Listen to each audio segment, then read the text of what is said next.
അതെ അതെ. അഞ്ചരയുടെ ചേറമ്പറക്ക് കാണാൻ പോവാ പുറപ്പെടുക്കാൻ പോലാണ്.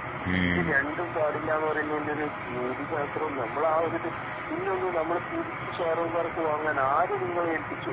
ഇത് സംഘടനയാണോ കൊണ്ടുവന്നത് ചേറമ്പറക്ക്? അതെ അതെ. വലിയ ചേറമ്പറക്ക് കൊണ്ടുവന്നത്. അപ്പൊ അല്ല, അതില് സംഭവം പേരോട് ഉസ്താദ് പറയണ വേറൊരു കാര്യമുണ്ട്. എന്താന്ന് വെച്ച് കഴിഞ്ഞാല് ഇവര് നമ്മൾ തിരിച്ചു വാങ്ങിയതിന്റെ ശേഷം എസ്കക്കാർ പറഞ്ഞു ഞങ്ങൾ തന്നത് അത് ഷെയർ മുബാറക്കല്ല, അത് വേറെ ഞങ്ങളെ രണ്ടെടുത്ത മുടിയായിരുന്നു, നിങ്ങൾ അതാ പ്രദർശിപ്പിച്ചത് എന്ന് പറഞ്ഞു.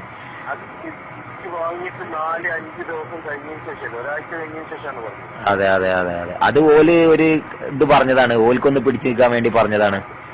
അത് അത്രേ ഉള്ളൂ. പക്ഷെ അതിൽ വേറെ രസമുണ്ട്. തിരിച്ച് കൊണ്ടുപോയി ചേറമ്പറക്ക് പിന്നെ അവിടെ എത്തിയതിന് ശേഷം ഞാൻ പിറ്റേന്ന് ബോംബെയിലേക്ക് പോകുന്നുണ്ട്.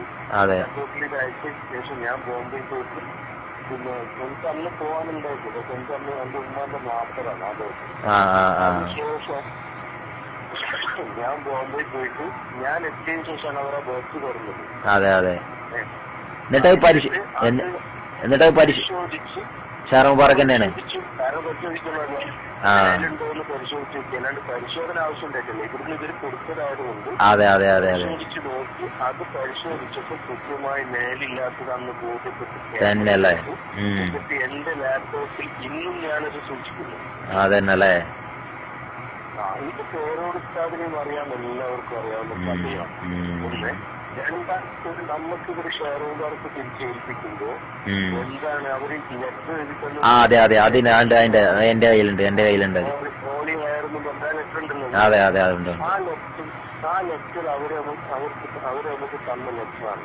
അപ്പൊ ഈ ഹോളി വയർ എന്ന് പറഞ്ഞ ലെറ്റർ വന്നാൽ നമ്മളെ വിശ്വാസം സ്ഥാപിക്കാതെ നമ്മൾ എന്താണ് നമ്മൾ വ്യത്യാസം എന്താ?